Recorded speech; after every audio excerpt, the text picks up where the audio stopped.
SoundMeFreely. My name's Dehya. I'm the merc you hired. So, what you got for me? A commission, a fight, armed escort? Whatever it is, you know where to find me. We mercs have one simple rule. Whoever pays the most is your new boss.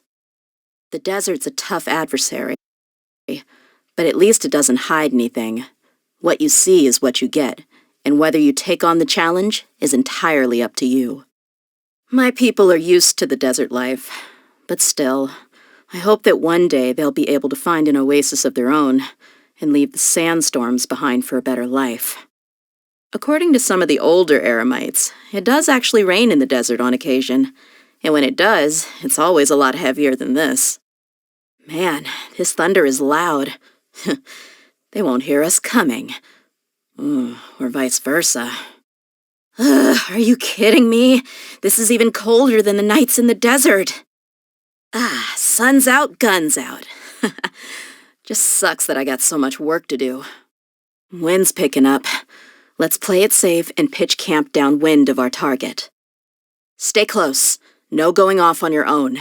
The desert doesn't take prisoners. Ready to roll? Good. Then let's pack up and move out. Where did the morning go? All right.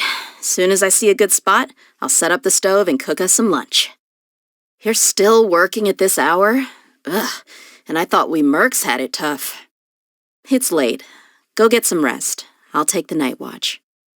The Eremites is just a title. Any mercenary in Sumeru can call themselves a member. Sadly, you get some mercs throwing the term around to take advantage of outlanders who don't know any better. We've got those jerks to thank for the increasingly abysmal reputation we have these days. Kusela was his name.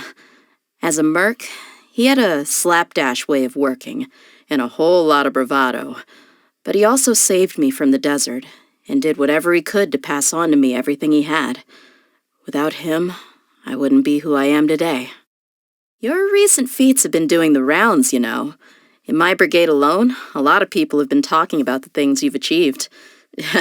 I've even had several people ask me if I can introduce them to you. Friends? I don't know. After everything we've been through, all the battles we faced together, somehow friends just doesn't quite do it justice. I think, comrades in arms sums it up best for me. The bond we share can only be forged in the heat of battle.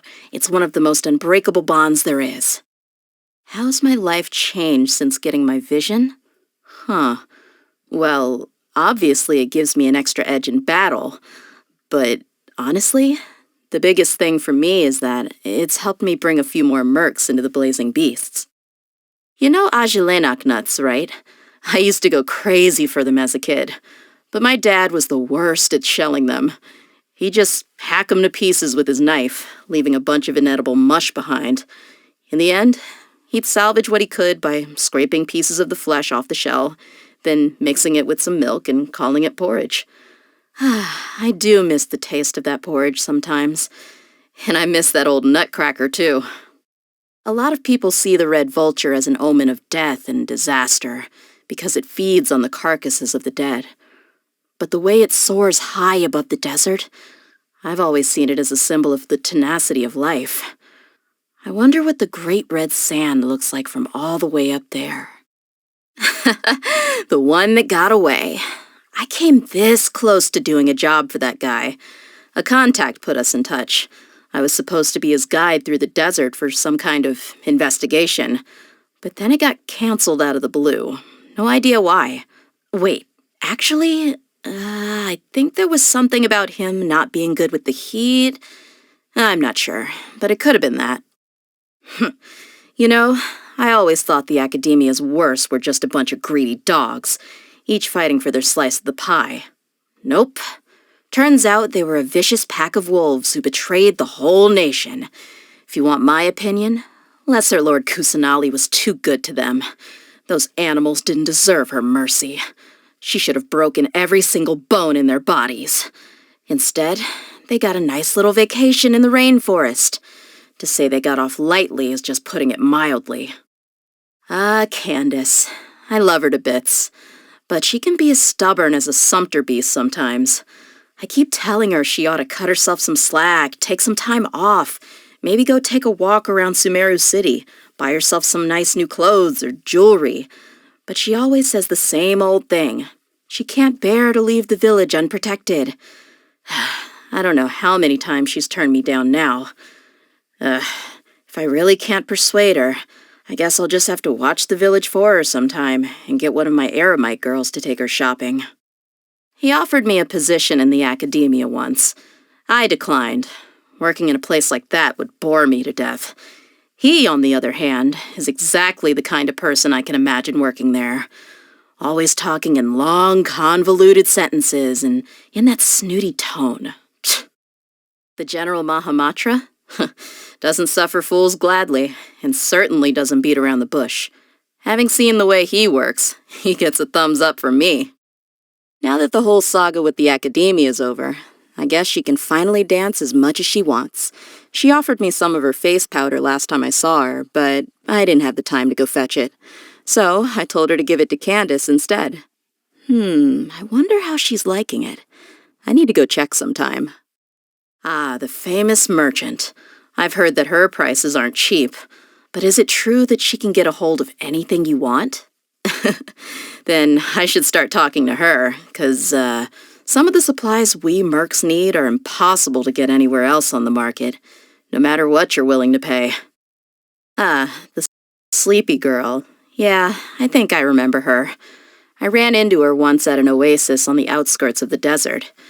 She was out with some group from the academia doing astronomical observations or something. I wasn't really paying attention. Huh? Candace? What now? Emissary from the stars? The heck is that all about? Almost sounds like she didn't wake up before getting out of bed. Oh yeah, I only found out about him being from the Temple of Silence recently, too. Sorry, no. I'm no expert in mysterious organizations like that. Seen him a few times in the desert, though. He's very down to earth. Once, when my guys got into some trouble in the desert, he was kind enough to share his drinking water with them. Nice guy. I've lived around Eremites my whole life. As a little girl, I had a wooden sword for a toy. Everyone I knew growing up was either a merc or on their way to becoming one. And even the bowls we ate our meals from were carved by mercenary blades. After an upbringing like that, it'd be more surprising if I didn't become a merc when I grew up, right? Where do I feel like I belong? No idea. I've never thought about that sort of thing before. If I had to pick, I've lived most of my life in the desert, so I guess that makes me a desert dweller. Being a merc is tough. The work itself is one thing, but the worst part is trying to get your client to pay you after you finish the job. The academia's top of my list. They're pretty straightforward. The Adventurers Guild isn't too bad either, but trading merchants can be a total nightmare. They're always telling me that their funds are tied up, so cash is tight, yada yada. Just a few more days, they say. If cash is so tight, how'd you pay for that big pile of goods on your cart,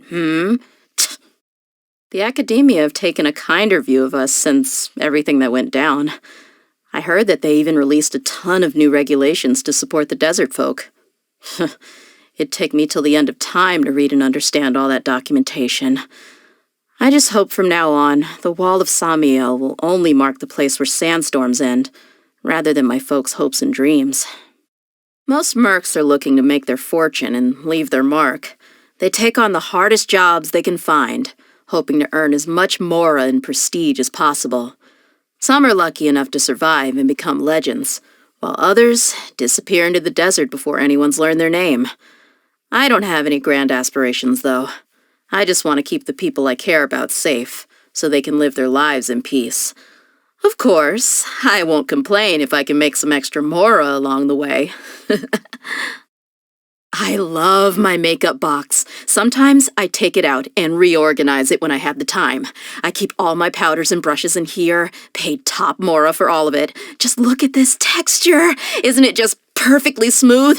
And even if you sweat or get caught in the rain, it doesn't run.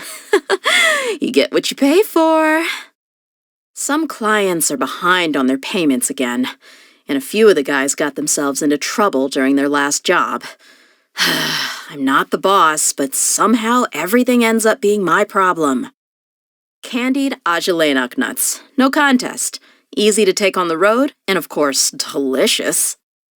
Anything bitter. Nope. Keep it away from me. Can't stand it. This tastes amazing.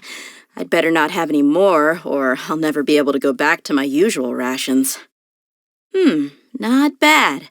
Compared to rations, anyway. You know, if nothing else, it's, filling, and if it fills you up, it's good grub. Happy birthday! Reach into your pocket. Your present's already in there. How'd I do it? Just a little trick of the trade. Anyway, more importantly, I've booked us a real feast at Lombard's Tavern, so let's get ourselves over there. Huh? Oh, don't worry. I didn't invite any of the other mercs. Nah, that rowdy bunch is always getting into arguments. Not the kind of people you'd want at a birthday celebration. It'll just be me and you. Like it should be. Oh, come on, let's go. Huh, how about that? I really did get stronger. Hey, this feels good. I think I'll be able to hit quite a bit harder with my sword now. So much power. I have to go test this out. You down to spar with me or what? I never once imagined I could get to this level. All credit goes to you. What next? Do you have a job for me? Whatever it is, just say the word and I'll be there.